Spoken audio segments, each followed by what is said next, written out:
World Trigger gave me exactly what I wanted. This is all I wanted from today. This is all I wanted from any of the animes that are today.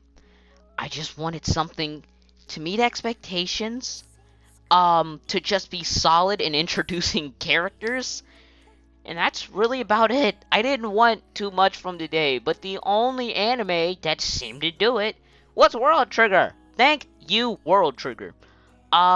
Here we go. This opening. Damn. Just damn. That's a good opening. I love the song, the animation. There's some different animation they could have used. It's not bad. It's good. It's just kind of not, I wouldn't say generic, but there's more that they could do with it. There's more potential they could explore in that opening. Now, the beginning is probably going to be very debatable because of the still frames.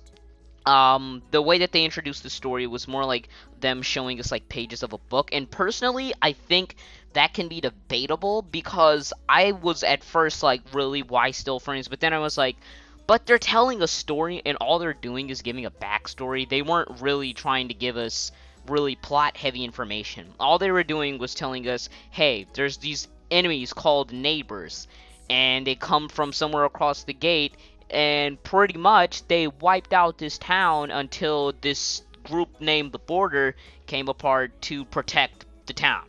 And while that doesn't seem like that much of an not interesting, but unique plot, it works. It works for what the show's trying to be. I'm thinking the show is going to get a lot darker, but it's Toei, so I'm not completely sure. All I know is that from the first episode, I got what I wanted. So hey, in terms of animation and art and stuff like that, the animation for the first scene looked fantastic, in my opinion. It wasn't amazing. It wasn't like Fate Zero level or anything like that, but the animation for Toei, at least, was very solid. If I had to score it, I'd give it around a 7, 8, somewhere around there, because it did look good. Now, around the other part of the episodes, it did look pretty average. It was, the way I rated the animation this episode was either it was average or it was good. It was like average, good, or really good. There was one part at the end where Yuma got, his fighting scene, his transformation and everything. And the transformations, by the way, look great. Like the firework effect, the lighting effects, they look really good. Other than that, there's not too much to talk about, other than the borders kind of reminding me of like Recon Corps. That's kind of what I think of them as. How everybody kind of wants to be in the border, things like that. The OST, however, reminds me a lot of Phantasy Star. Like, I heard it, and I was like, this sounds a lot like Phantasy Star Online 2. That's just my opinion. Now, the characters, which in my opinion are arguably the best part of the show. Mikumo is, instead of being this really generic shonen, type protagonist, or him just being really stoic like Inaho was, like 9, Inaho were this summer, he actually has not necessarily personality. He's unique, though. The fact that he more so reminds me of Shiroe from, like, Log Horizon than anybody else. Because he's not stoic. He has emotion, he cares for others, as we saw at the end of the episode. And we don't know how smart he is, but I'm assuming, maybe it's just because of the glasses, whatever.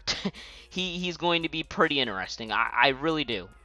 He's not anything phenomenal, but like I said, he feels a little more like there's more to be explored, and he's not just, hey guys, I'm OP, let's, what the fuck's a smile, let's kill these things. He's got more character than Inaho. Best character of the summer, of the fall that we've seen so far, besides, you guys know, Little Cheery and Woodcross. I mean, that's just a great character. Yuma Kuga, my god, this guy is just fun. The faces that he did, it never got old. I don't know why. But he's a funny character, and the thing that I like about him is, from places that he's lived, he learns that it's just like, why would I fight for you? This is all your fault. You got yourself into it. Get yourself out. It's like he's more so oblivious than he is just mean. He's not rude or a jerk. He seems like more of he doesn't know what to do. Not as if like he's just clueless, but it's just like, You got yourself into it. Why would I help? I just like that attitude. I don't know. He's a really fun character. Amatari, I know we'll get more development next episode. I have a feeling because she got a really brief introduction. But the thing was, it would have bothered me if she got a really brief introduction and she was used later in this episode. But she wasn't used later in this episode. So if she's used next week, I think the way they handled her thing is really fine. Now, the real question is the person at the beginning of the episode that Mikomo saw, who we have no information on other than him just kind of looking, or him having a resemblance, not really a visual resemblance, but an attitude resemblance to Yuma. And that really, in terms of characters, is about it.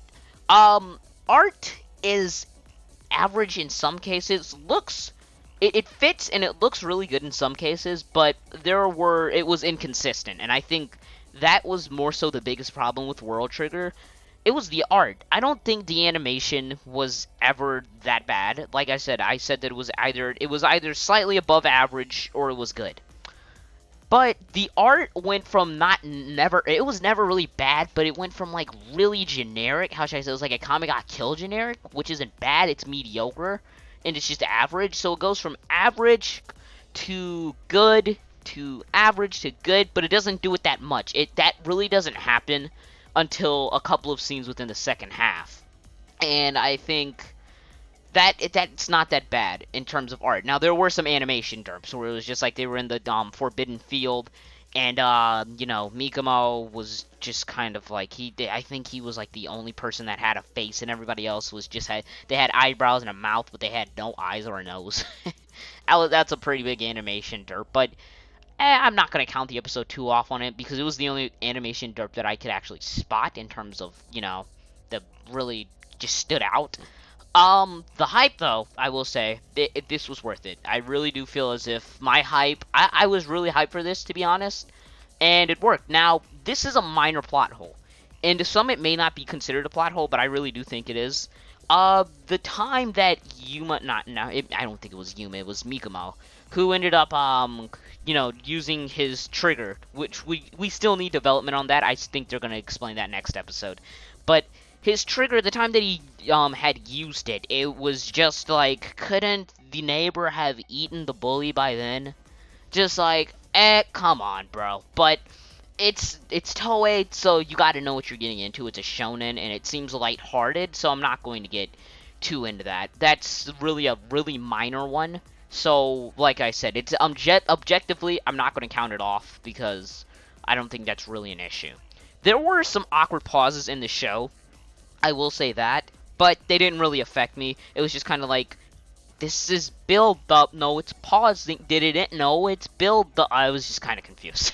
I didn't know what to think of the pauses. I think they're issues to an extent, but they're not major issues. They're really minor, and I think that was mainly for build up. The only suggestion I would say is to shorten the amount on those pauses. Just shrink it. Just shrink it from like 15 seconds, what it felt like, to like 3, 5, something around there. But anyways, thank you guys for watching. If you guys did enjoy, please leave a like, comment. Personally, so far, I give this show a low or high 8. No, not high 8. High 7, low 8. And that's it. So I'll see you guys later. This went on long. Deuces.